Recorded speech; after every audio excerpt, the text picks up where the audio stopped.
frío o con calor, con lluvia o con sol, les traemos una opción diferente. Una hora de aire fresco, en la que contaremos con columnas de interés a cargo de excelentes colaboradores, entrevistas, reflexiones, noticias que tal vez no hayas escuchado, o sí, pero las volvemos a ver, y mucho más. En la conducción y producción, Estela Fandiño y Silvia Cordero. y manejando los hilos de la radio, El inigualable Tano Trifoglio.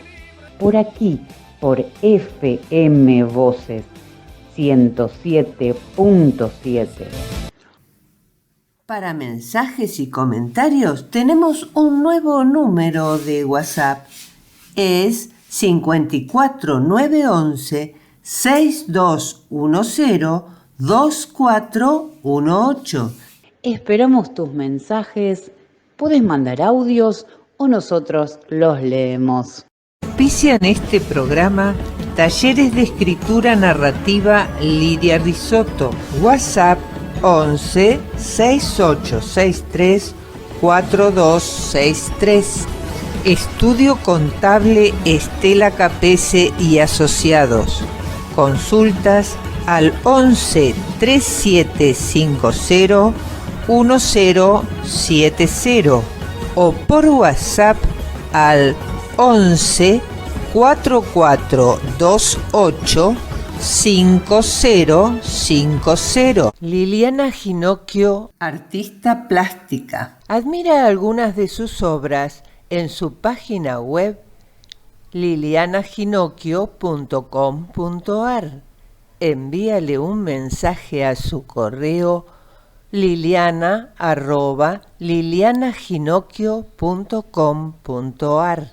Sociedad de Fomento Turdera Sud, siempre acompañándote. Un proyecto social, cultural, educativo y de formación en oficios. Nuestra sede, 1 de marzo 1360, a metros de Avenida Frías, Ciudad de Lavallol. Contactate al WhatsApp 11 5487 7661. Búscanos en las redes sociales. Aire fresco en tu ventana que borro de madrugada la tristeza en tu mirada. Aire fresco que no deje agostar tu corazón.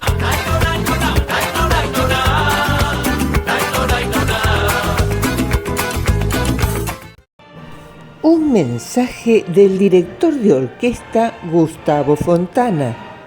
Un anuncio que les interesará.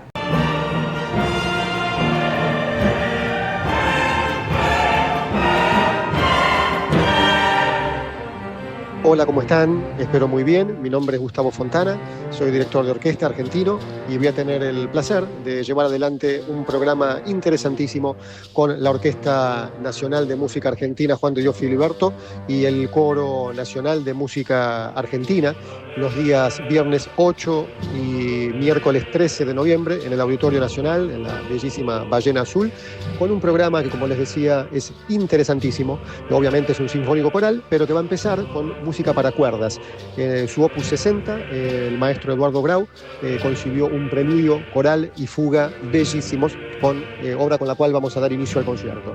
Luego, ya con la presencia del coro, vamos a hacer la suite para la Buena Tierra, de Miguel Ángel Inchausti, la música y textos, poesía de Félix Luna, en donde, además de la orquesta, obviamente va a participar el coro, un coro mixto, piano, instrumentos americanos y orquesta de cuerdas. Y para cerrar el concierto, vamos a hacer de Nicolás Matza sus cantos ancestrales mapuches, basados en cantos recopilados por Aimé Paimé, un concierto de Esquel del año 1983. La verdad es un programa que me encantó estudiarlo. Vamos a iniciar ensayos ahora muy pronto y bueno, lo vamos a presentar, como les decía, el viernes 8 de noviembre y el miércoles 13 de noviembre a las 20 horas en el Auditorio Nacional. Bueno, y los esperamos allí con toda la ilusión que significa hacer música que abreva en nuestro acervo cultural tan importante. Un cordial saludo para todos.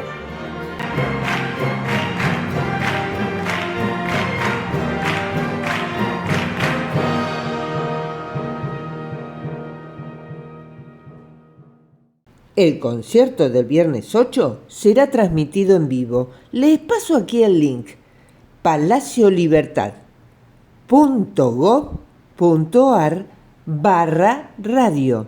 Repito, Palacio Libertad, todo junto y en minúscula, .gov.ar/radio.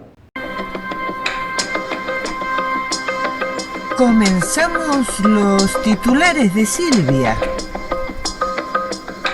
Como todos sabemos, la pandemia fue totalmente una manipulación política, económica y casi una guerra fría. No me refiero a la enfermedad en sí, sino al manejo de la pandemia. Lo hemos vivido acá, que un señor presidente nos ha encerrado casi un año porque le servía como imagen. Esto no pasó solamente acá, sino en todo el mundo.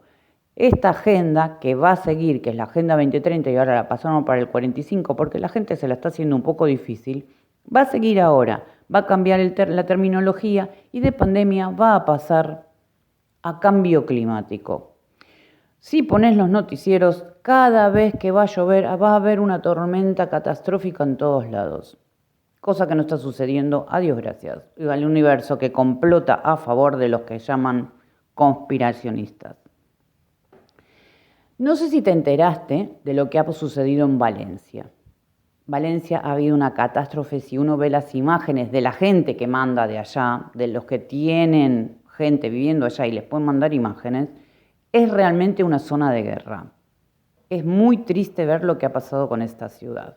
Y ahora te voy a pasar a explicar por qué voy a hablar del cambio climático, de cómo lo están manejando, de cómo van a manejar la información y de cómo van a hacer que estas catástrofes armadas van a impactar seriamente en la mentalidad de la gente, propinando así una aceleración de la palabrita o de la frase cambio climático, que la vas a escuchar de ahora en adelante como escuchabas antes la de la pandemia. En Valencia lo que ha sucedido es que el río realmente pasó por encima de toda la ciudad. No de las zonas más altas, pero sí de todas las zonas más bajas y los pueblos aledaños. Esto no es algo que no haya sucedido, se repite aproximadamente cada 100 años, un poco menos. La última fue en 1957, otra fue en 1800, a finales de 1800, no me acuerdo bien el año, donde la ciudad de Valencia y los pueblos de alrededor se destruyeron por completo también. En 1957, que estaba gobernando Franco, lo que hizo, acercarse a las zonas de desastre, que no fue solamente estas u otras ciudades, en zonas de desastres, lo que hizo fue construir represas, porque la gente ya se había asentado en lugares cercanos al río. Para no sacar a la gente que ya se había asentado en lugares cercanos al río, lo que hace es desviar el río que cruza Valencia y hacer una represa. Esto hizo que más gente se asentara en lo que era el antiguo cauce del río, que ahora era una cosa segura. Este gobierno lo que ha hecho, el gobierno español lo que ha hecho durante este año y el año pasado, fue romper todas las represas de España. Y las va a seguir haciendo porque todavía le quedan. ¿Para qué? Para tener una España más natural. Ahora, ¿qué sucede con una España más natural? España más natural significa que los ríos vuelvan a los cauces y cursos naturales. ¿Qué es lo que acaba de pasar en Valencia? Cuando vos rompes la represa, cuando esta gente rompe la represa, estas inundaciones que vienen de más arriba en el río, lo que hace es mandar el río por su cauce natural. Su cauce natural en este momento es el centro de la ciudad. ¿Qué ha pasado? El río pasó por el centro de la ciudad. Pero no solamente eso, que ha pasado por el centro de la ciudad con una inconsciencia total al romper esto y no avisar nada, sino que no hicieron aviso de tormentas. Cuando uno lee las páginas de turismo, de esta semana, por ejemplo la de Japón, advertía a los turistas, porque los turistas japoneses aman toda la península, será por el clima o por las imágenes en sí de toda la historia que tienen, advertía en las páginas de turismo que esta semana no viajaran a estas zonas de España porque iba a llover alrededor de 400 milímetros por hora. No solamente llovió 400 milímetros por hora, sino que lo superó, llovió 450. Ahora, en España la alarma no funcionó, no sucedió, no alertaron a la gente. Agarró los vehículos con una alarma a 40 minutos de la lluvia. Ellos tienen una alarma telefónica que pasa con sismos, con todas las catástrofes que le implementaron en pandemia. O casualidad. ¿Por qué no funcionó? El radar meteorológico de esa zona había dejado de funcionar una semana anterior. Cuando uno ve los radares meteorológicos, cuando uno ve la imagen de radares meteorológicos, se nota cómo va cambiando el círculo de nubes y cómo van desviándose para Valencia. Digo, ¿nadie lo vio? ¿Los meteorólogos no lo veían? Sí, lo veían, pero no tenían manera de informarlo. Los que están en la televisión tampoco lo informaron porque tienen la orden de no informar nada más que lo que da el gobierno.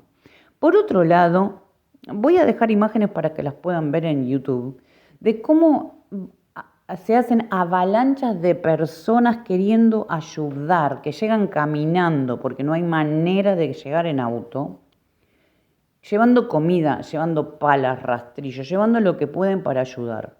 El gobierno lo que ha hecho es prohibirles la entrada. Y uno pensaría, ¿será por seguridad?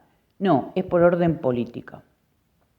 Había acudido el ejército y retiraron el ejército porque dijeron, y esto me suena a palabras de un gobierno anterior, el ejército no está para estas cosas, no lo podemos mandar a ayudar a la gente. Cuando el ejército se acercó, que habían empezado a ayudar, los retiraron. Y así con todas las fuerzas que podían ayudar. Recién el lunes siguiente, esto fue a mitad de semana, el lunes siguiente se reúne el gobierno para planificar la ayuda. A mí me hace acordar a cosas que han pasado en Argentina como la tragedia de Once, las inundaciones de La Plata. Digo, ¿estos gobiernos se complotan para hacer así, para arruinar a la gente? ¿O solamente se complotan para tener una ideología y que valga cualquier cosa con la ideología? La nueva era es el cambio climático. Este cambio climático político cobró hasta este momento que estuve investigando más de 220 personas, de las cuales van a seguir aumentando porque hay un montón de desaparecidos. Veremos qué sucede después de que el gobierno se reúna en el Congreso y diga qué es lo que va a hacer para ayudar. Por lo pronto la gente ha hecho caso omiso, se ha llevado puesta las fuerzas y están ayudando a ellos. Ahora te voy a leer lo que comentó sobre la tragedia Fernando López Mirones, un biólogo, director y guionista de cine documental, que es profesor universitario de comunicación audiovisual y es un divulgador científico. Palabras textuales de Fernán Mirones. Preparar las condiciones para que se produzcan catástrofes donde mueran personas inocentes y además se apoyen otros objetivos como destrozar la huerta valenciana en favor de Marruecos, colapsar los transportes de todas las franjas levantinas, contribuir a la ruina de los agricultores y ganaderos y justificarlo todo con el cuento climático, forma parte de la agenda siniestra. Buscar en la política pequeña de PPs y PSOEs es una distracción.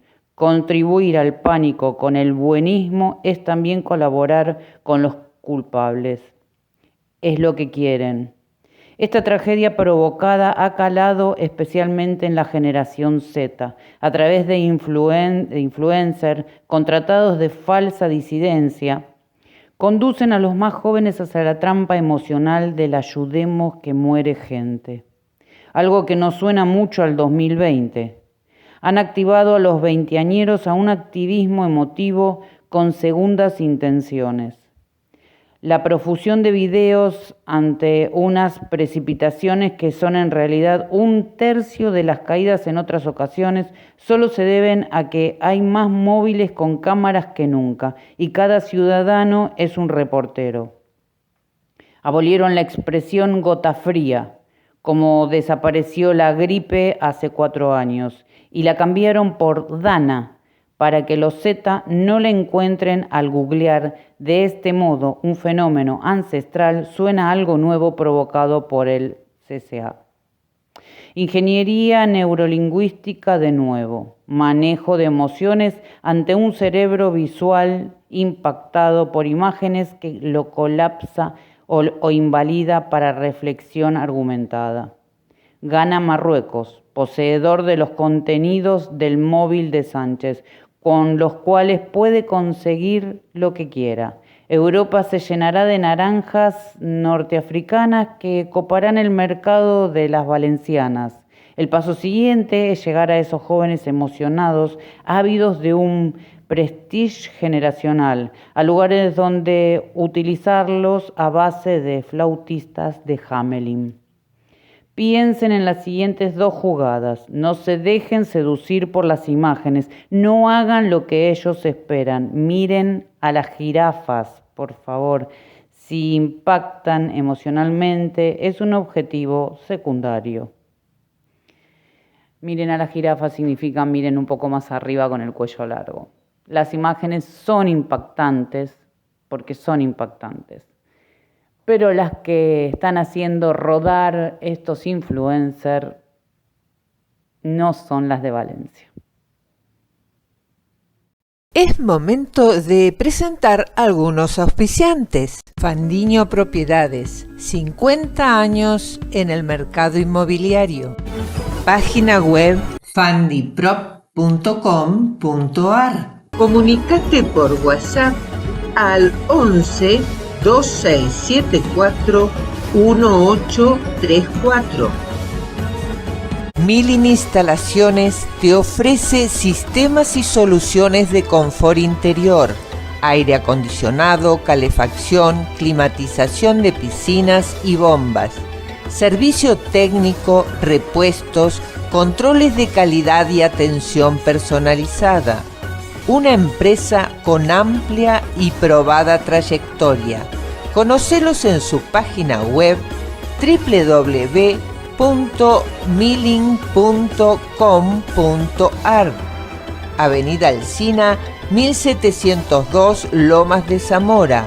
WhatsApp 11 52 50 27 73. Qué bueno es comprender. Comprender lo que leemos o estudiamos nos ayuda a crecer. En el desempeño escolar te permite el éxito y la satisfacción de que el estudio sea más agradable. La docente María Cristina Sáenz te acompaña a disfrutar de la lectura estudiando con método. Talleres individuales, niveles primario, secundario, terciario, ingreso a la universidad. Consultas por mail mcrisaenz@hotmail.com.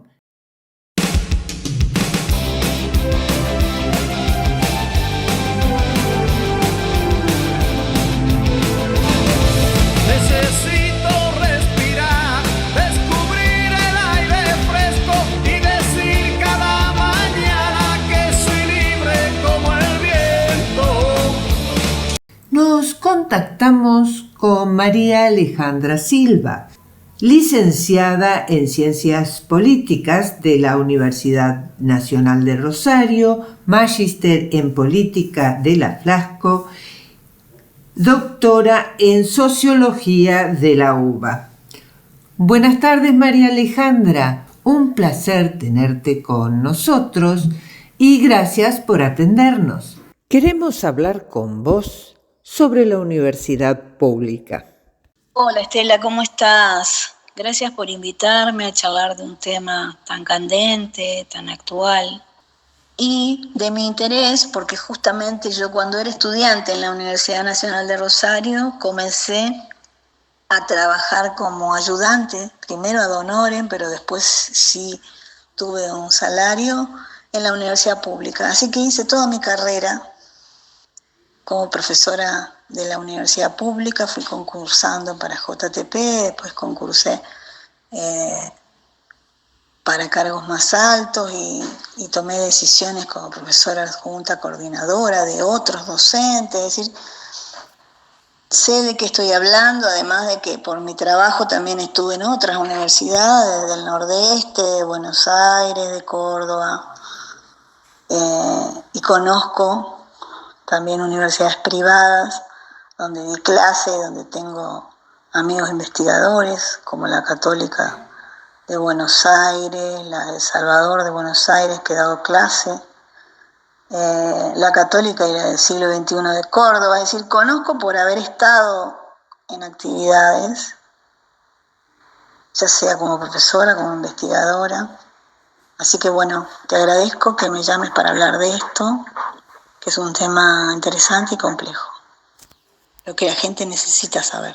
Hoy queremos consultarte sobre la universidad pública y qué opinas sobre la movilización de la misma. Creo que muestra, por un lado, la gente movilizándose como siempre, como si fuera el grupo de los desocupados reclamando, ¿no?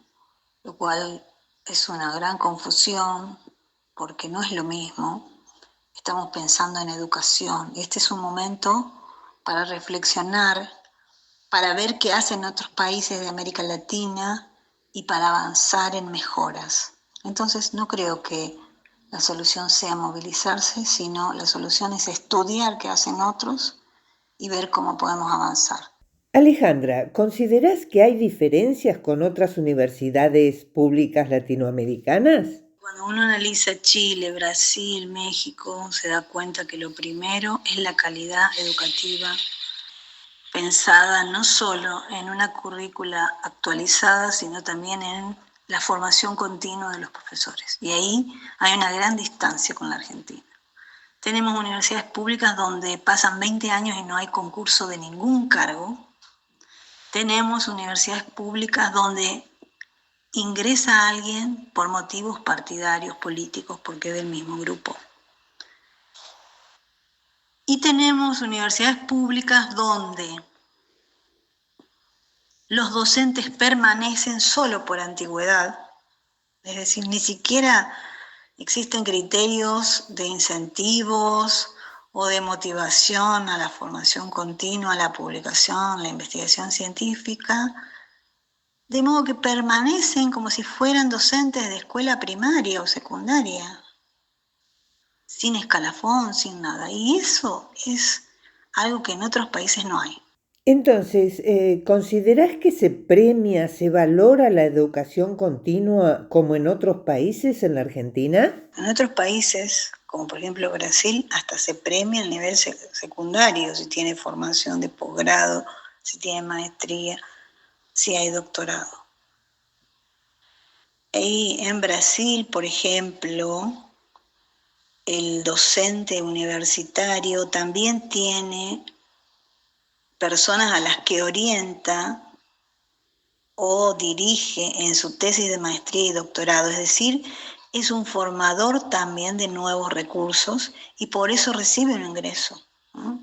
Es decir, yo conozco profesores de la Universidad Federal de Bahía, de la Universidad de Sergipe, que tienen 10 alumnos que están haciendo su tesis y por cada uno reciben un ingreso mensual, ¿no? Es decir, se promueve la formación continua de todas formas en los profesores universitarios y la investigación también, cosa que aquí no es una política, ¿no? Sino que es una excepción. Algunos lo hacen, otros no lo hacen. En la Argentina, ¿se promueve la investigación científica acorde a los nuevos problemas? De maestría y doctorado son de nivel académico. Yo acabo de estar hace una semana en Brasil evaluando una tesis de doctorado que está hecha a la mitad. O sea, se la evalúa, se conforma una mesa con 4 profesores, uno de la universidad y el resto de otras universidades, e incluso uno del exterior, para evaluar. Y se llama prebanca. Se hacen todas las sugerencias y sobre esto el director de la tesis y el tesista hacen las mejoras. Y de acá a 2 años, esa persona hace reformas de nuevo, va a terreno y sobre esa tesis nuevamente se conforma una banca final. Ese nivel de calidad que tienen las tesis y tienen las investigaciones se hace en la universidad pública, cosa que acá no existe. Esto es lo que tenemos que estar investigando, estudiando y pensando para la Argentina, mejorar la calidad educativa de los docentes. Y lo mismo las investigaciones, es decir, todos los profesores investigan, absolutamente todos. Vos no podés dar una materia sin saber cuáles son los problemas nuevos de esa realidad médica, social, jurídica, lo que sea que estamos hablando, climática, ambiental. Entonces, no es opcional, todos los profesores investigan, todos, absolutamente todos. Por lo tanto, todos publican en revistas científicas. Y las revistas tienen una calidad que están incluso caracterizadas, nivel 1, nivel 2, y uno a medida que avanza en su carrera como docente universitario va mejorando donde publica. Primero publican las de menos categoría y ya a mi edad, por ejemplo, los profesores tienen muchos antecedentes y ya publican en una de nivel.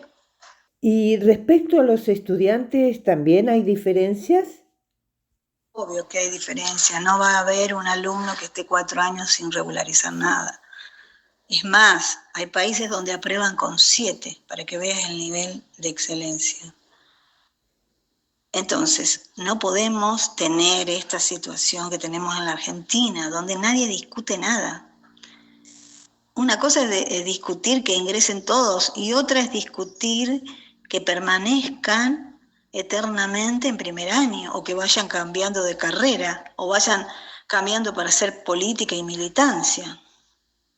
Y en esto está la izquierda, está el peronismo y están los radicales y socialistas, hay que decir la verdad. Es decir, no estamos hablando de un grupo político, estamos hablando de una cultura política que caracteriza la universidad pública, donde los rectores se eligen, donde hay consejo directivo y también se eligen políticamente. Entonces, las becas, ¿las damos por qué? ¿Las damos por la linda cara? No, en otros países se dan no solo a los que tienen buen promedio, sino que vos tenés una beca de maestría y si a los 6 meses no aprobaste con 7 o más las materias, se te termina la beca. No podés tener una beca. Acá hay gente que tiene beca eterna, que se va a España con una beca de 2 años y vuelve y ni siquiera hace su maestría. Y nadie lo obliga ni a presentar su maestría ni a devolver lo que gastó el gobierno por él, por esa beca, ¿no? Y tengo nombres y apellidos de gente conocida. Entonces, obvio que esas cosas son las que tenemos que discutir. Y no es acá la lucha, universidad pública, universidad privada, sí o no, sino qué universidad, qué estudiantes, qué docentes. Y respecto a los estudiantes extranjeros, ¿qué opinas? Y efectivamente vienen acá porque en los demás países no ingresan. No ingresan porque no pasan el examen o porque no pueden sostenerlo, porque le cobran. Es más, por ejemplo, Brasil tiene un examen que se llama ENEM, donde todos los alumnos de 5º año de la secundaria deben rendir y según la nota que sacan pueden elegir ir a la Universidad de San Pablo, que es la mejor, o terminan yendo a la peor universidad en el ranking nacional, ¿no? Entonces, ¿quiénes son los brasileños que vienen acá? Justamente los que tuvieron tan mala educación primaria y secundaria que no pasaron el ENEM y no pudieron ingresar a ninguna universidad. Y si hubieran querido ir a la privada, son muy caras. Entonces, podría decirse que no tienen los conocimientos suficientes y tampoco los ingresos suficientes. Por ejemplo, los brasileros. Pasemos ahora al gran tema, las auditorías de los fondos. A ver, acá hay que identificar, vos sos autónoma para elegir tus autoridades y tu plan de estudio, pero después tenés interdependencia jerárquica, funcional y presupuestaria con el gobierno nacional de turno. Entonces, seamos claros y entendamos que una cosa no quita la otra, por un lado. Y por otro lado, bueno, este año te puedo contar breve, estuve con actividades con la Universidad Autónoma Indígena de México, de Sinaloa del sur de México, y ustedes pueden consultar en la página web, poner ese nombre y van a ver. Trimestralmente hay un informe de ingresos y egresos de la universidad pública. Es una universidad pública. Y así pueden encontrar informes del 2020, 21, 22, 23 por universidad y por facultad. Todo el mundo informa lo que tiene de ingreso y lo que tiene de gasto. ¿Cuál es el problema? Al contrario, hay un portal de transparencia de hace años que exige que los organismos públicos muestren lo que están haciendo y con qué fondos se están manejando. No entiendo por qué aquí tienen tanto problema los dirigentes políticos de las universidades argentinas.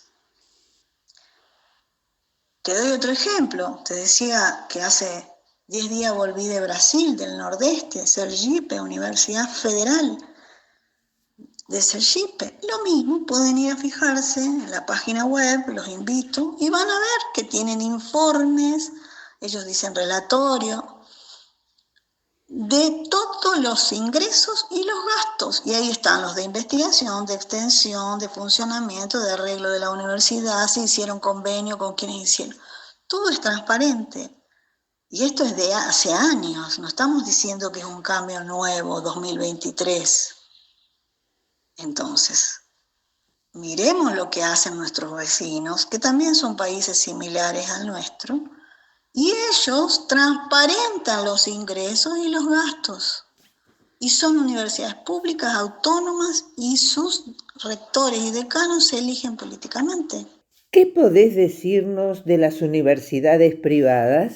Las universidades privadas, por supuesto que tienen nivel las de Buenos Aires, donde hay profesores e investigadores de carrera, como la de Belgrano, la Torcuato Di Tella, 2 o 3 que vos podés marcar como importantes, pero después el resto tiene todos los problemas que tienen las del interior, y en eso también conozco. Es decir, no hay una política de mejora y formación continua de los profesores, tampoco hay de investigación científica, es decir, el profesor investiga si quiere y si no, no. Y esto tiene que ver con todas las políticas nacionales de todos estos años para las universidades, tanto públicas como privadas. Entonces yo he estado coordinando un grupo de investigación en Buenos Aires, en la Universidad de Salvador. Estuve coordinando el área de investigación después, y te puedo asegurar que hay docentes que no investigan en la privada. Y no quieren investigar. Y la universidad le paga unas horas al que investiga, que también son mínimas. Entonces, esto es una característica que también atraviesa las privadas. Pero obvio que es por falta de políticas y lineamientos a nivel nacional. Es decir, los organismos que tienen que controlar esto no controlan. Entonces, estas cosas tenemos que reflexionar ahora. ¿Qué universidad pública queremos, pero también qué universidad privada queremos? ¿Qué quisieras sugerir? Sinceramente creo que esta es una oportunidad para pensar hasta dónde la política partidaria y la chicana barata debe intervenir en las cuestiones de la universidad y hasta dónde es necesario pensar en serio qué país queremos. Creo que este es el momento. Entonces, los sindicatos docentes que se pongan, digamos, las pilas, como decimos acá, y piensen más allá de la cuestión salarial y de si son kirchneristas y el gobierno no lo es.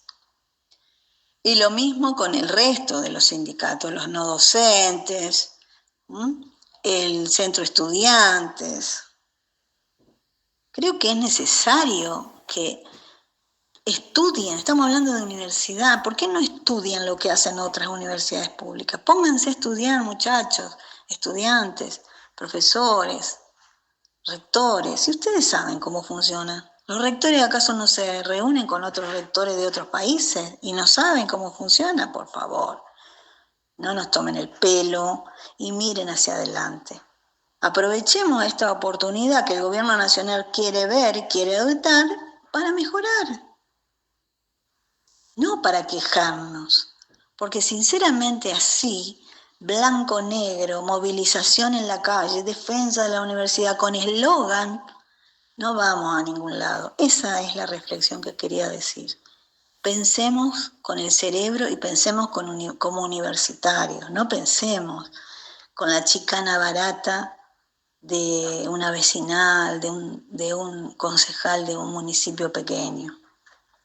El país y las generaciones futuras esperan algo más de nosotros. Hagamos un esfuerzo. María Alejandra, muchísimas gracias por estar hoy nuevamente en Aire Fresco y te esperamos en otro muy pronto. Gracias, Estela, por la invitación y por darme la oportunidad de compartir un poco mi experiencia en esta área. Agradezco a tu equipo y mando un saludo especial para la audiencia. Hasta pronto. Es momento de presentar algunos auspiciantes. Telas Plásticas Miliavaca. Amplia gama de artículos para viveros, loneras, librerías, bazar y ferretería. Impresiones de gran formato e insumos para cartelería. Consulta su página web miliavaca.com. Envíos a todo el país. Helados artesanales Riviera de Teresa Pinto. Son elaborados con la mejor materia prima utilizando productos italianos Fabri. Helados Riviera son caricias en tu paladar. Y sus tortas, una delicia. Página web rivierahelados.com. Teléfono 4293-3388. Doctora Irma Inés López, Civil, Comercial, Familias, Sucesiones. Solicita turno al WhatsApp 11 4949 3943. Aire fresco en tu ventana que borro de madrugada, la tristeza en tu mirada. Aire fresco que no deje agostar tu corazón.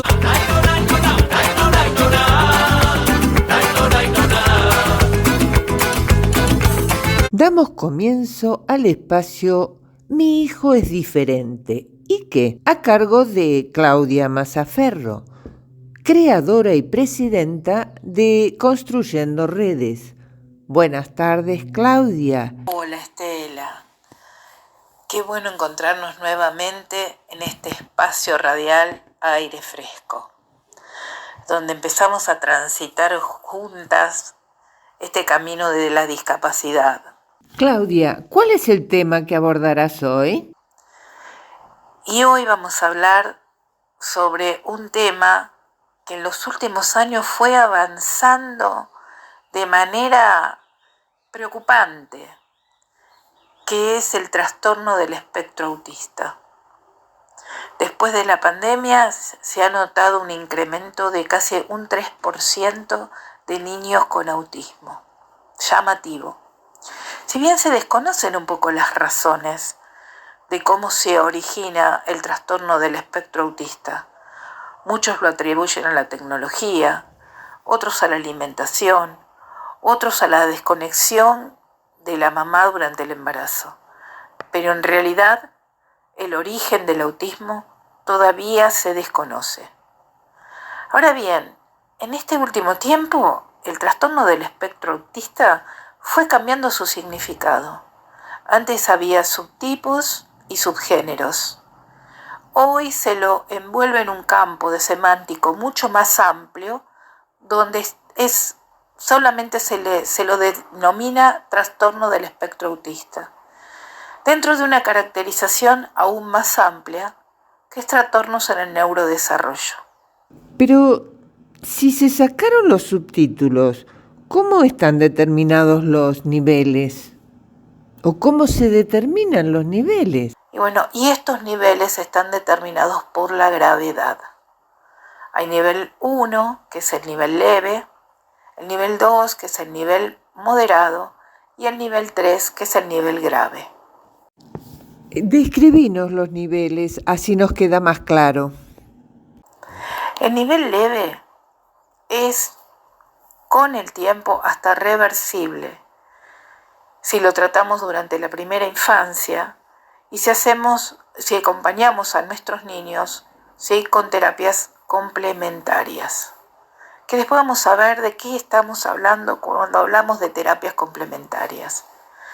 Pero este niño que tiene un diagnóstico de trastorno del espectro autista leve, en realidad le cuesta la comunicación, la interrelación con este otro, tiene rutinas prefijadas y le cuesta muchísimo establecer y seguir consignas, no solo de sus docentes, sino también consignas cotidianas o rutinas cotidianas. Cuando el trastorno del espectro autista es un poquito más grave, sí, que llegamos a un segundo nivel que se lo llama moderado, como dijimos anteriormente, bueno, acá sí necesitamos un acompañante terapéutico dentro del salón de clases o dentro del jardín de infantes. ¿Por qué? Porque este niño no solo no responde a su nombre, sino que ya tiene rutinas prefijadas, no puede interrelacionar con un otro, no puede construir un aprendizaje con un otro. Le cuesta todavía no solo comunicarse a nivel verbal, sí, casi siempre en este segundo nivel los niños comienzan a decir algunas palabras entre los 5 y los 6 años de edad, sino también la construcción de saberes con ese otro, y tampoco manejan la gestualidad, ¿sí? O sea que lo primero que hay que trabajar es buscar la manera de comunicarnos con este niño. Y el tercer nivel, que es el más grave, ¿sí?, es donde estos niños generalmente están medicados, utilizan cascos porque se autoagreden, se autolesionan y puede lesionar a otros. Las conductas explosivas son constantes y el manejo de la ira es muy difícil. Por lo tanto, es muy difícil de contener dentro de un salón de clases si no aparece esta figura mágica del acompañante terapéutico, que después vamos a explicar todas las terapias complementarias un poquito más adelante. Difícil, ¿no?, comprender de qué se trata. Para poder entender de qué se trata el trastorno del espectro autista, yo les voy a proponer una actividad. Les voy a proponer que por un segundo cerremos los ojos. Nosotros estamos ubicados en una habitación que nosotros conocemos, ¿sí? Es más, les voy a pedir ahora que elijan hasta el color de esa habitación, el color que ustedes quieran. Blanca, amarilla, celeste, color pastel, el que ustedes quieran. Es más, en esa habitación también va a haber cuadros o decoraciones que ustedes hayan elegido. Piensen en este momento cómo la decorarían, porque es una habitación donde ustedes van a ir cotidianamente, por lo tanto tienen un registro de este lugar. En esta habitación saben que también hay muebles dispuestos en distintos lugares para que ustedes puedan ir y transitar libremente. sentarse donde quieran sentarse, pararse cuando quieran pararse, hacer alguna actividad. Lo conocen el lugar, tienen registro de ese lugar. Y a este lugar, ¿saben qué les vamos a agregar? Personas que ya ustedes identifican, saben sus nombres, saben cómo se manejan gestualmente, saben su aspecto físico. Podría decir también que hasta conocen la manera en cómo se visten. Supongamos ahora que ustedes estando en el medio de esta habitación, conociendo a cada una de estas personas, conociendo el lugar, identificándolo como lo identifican, necesitan solicitar un vaso de agua, porque tienen mucha sed. Pero nos encontramos con una dificultad. Ustedes no pueden usar su voz para indicar que necesitan un vaso de agua. Y tampoco pueden comunicarse a través de los gestos porque no lo manejan como para poder comunicarse con ese otro. Imagínense que ustedes están encerrados en ustedes mismos, que no encuentran la manera de comunicarse con esta persona que reconocen en este espacio donde reconocen, donde lo conocen, donde están habitualmente, pero no pueden decir lo que les está pasando. Se encuentran encerrados, su voz está encerrada. Esto es el espectro autista. La base del espectro autista es que los niños no se pueden comunicar. Y el trabajo de los papás, el trabajo de los docentes es buscar esa llave mágica para encontrar la manera y lograr que ellos se puedan comunicar. Y esto me hace recordar un texto de Salinas. A mí Pedro Salinas me gusta muchísimo, pero sobre todo en este texto. Y en este texto Salinas habla del poder de la palabra, de ese poder mágico que tiene el poder decir, el poder contarle al otro cómo nos sentimos. Y él hablaba de un hombre que se ejercitaba todos los días, iba al gimnasio y que tenía sus bíceps marcados, sus tríceps marcados, los abdominales perfectos. Pero en el momento en que tenía que contar lo que le pasaba, en el momento que tenía que decir lo que sentía, no encontraba las palabras y daba tropicones por tropicones y tropicones y tropicones con las palabras sin poder armar ese discurso coherente para hacerle entender al otro lo que le estaba pasando. Esto es lo que pasa con nuestros niños. No nos pueden decir lo que les pasa. Entonces está en nosotros el poder descubrirlo. ¿Y cómo lo descubrimos? Hallando la estrategia justa para este niño que es único. ¿Es un trabajo difícil? Sí, pero el desafío vale la pena. ¿Les parece si hoy dejamos acá? En el otro encuentro de aire fresco, les garantizo que vamos a seguir trabajando con este tema. Les recuerdo, soy Claudia Mazzaferro, soy la presidenta de Multiplicando Redes, una organización nacional que siempre necesita ayuda para seguir creciendo. Tenemos un centro de terapias cognitivas conductuales donde atendemos a niños con diferentes condiciones y discapacidades. Trabajamos juntos interdisciplinariamente porque es la única manera donde los logros son maravillosos y los vemos, ¿saben dónde? En nuestros niños. Esta experiencia es plasmada en el libro Mi hijo es diferente y qué, del cual soy autora. Si necesitan comunicarse con nosotros, no lo duden. Mi celular es 15 6 202 50 31. Multiplicando Redes trabaja por y para los niños. Gracias, Claudia, y nos encontramos en un próximo Aire Fresco.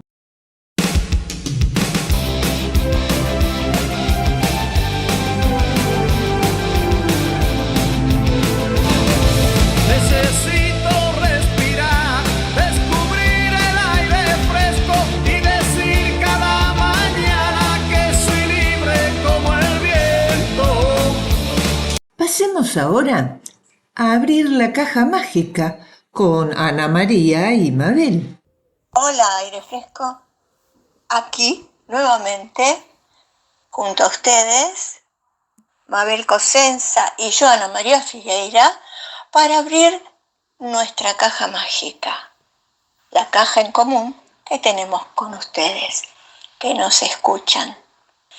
Entonces, aquí la vamos a abrir. Y ustedes van a conocer una historia entrañable. Así que a escuchar. 1, 2, 3. Va la caja mágica otra vez.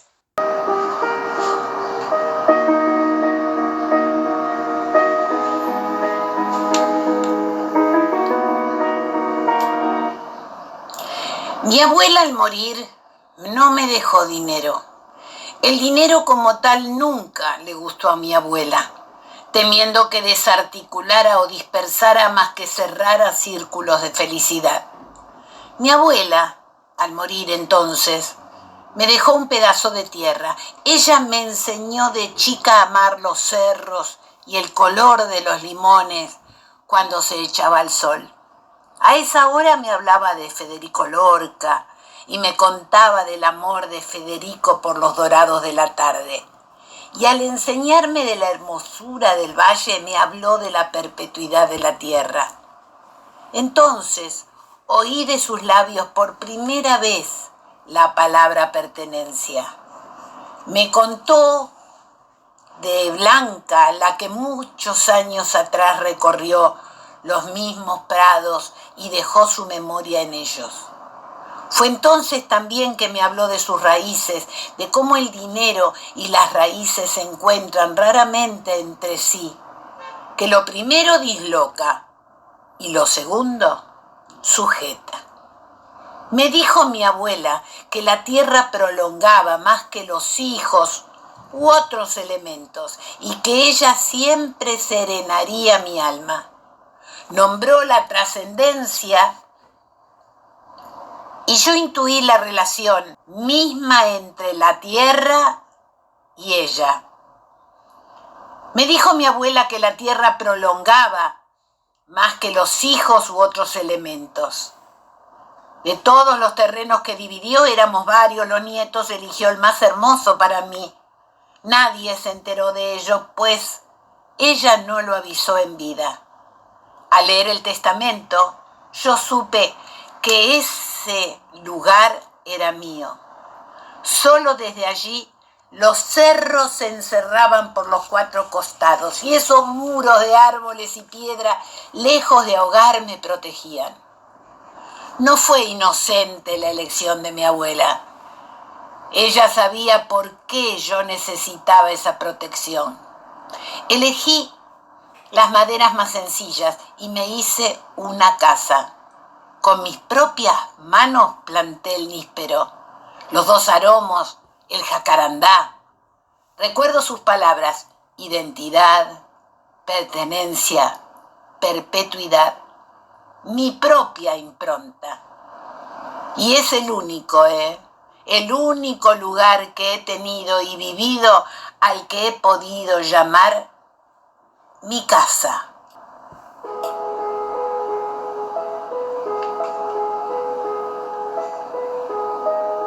La historia que ustedes escucharon es de Marcela Serrano, de la novela Para que no me olvides. Y es una obra que aborda de manera espontánea y singular el discurso amoroso de una mujer, aquí contando sobre su entrañable abuela. Espero que hayan disfrutado esta historia. Nos escuchamos en la próxima caja mágica. Aire fresco en tu ventana que borro de madrugada, la tristeza en tu mirada. Aire fresco que no deje agostar tu corazón.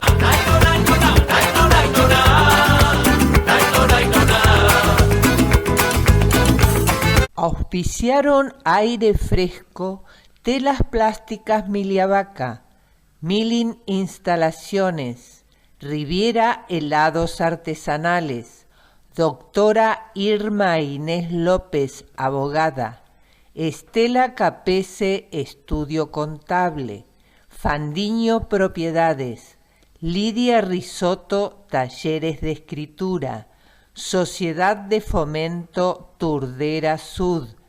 Liliana Ginocchio, artista plástica. María Cristina Sáenz, Talleres de Lectura Comprensiva. ¿Sabés una cosa, Silvia? Se nos acabó el tiempo de aire fresco. Saludos a todos, nos estamos encontrando otro jueves universo mediante.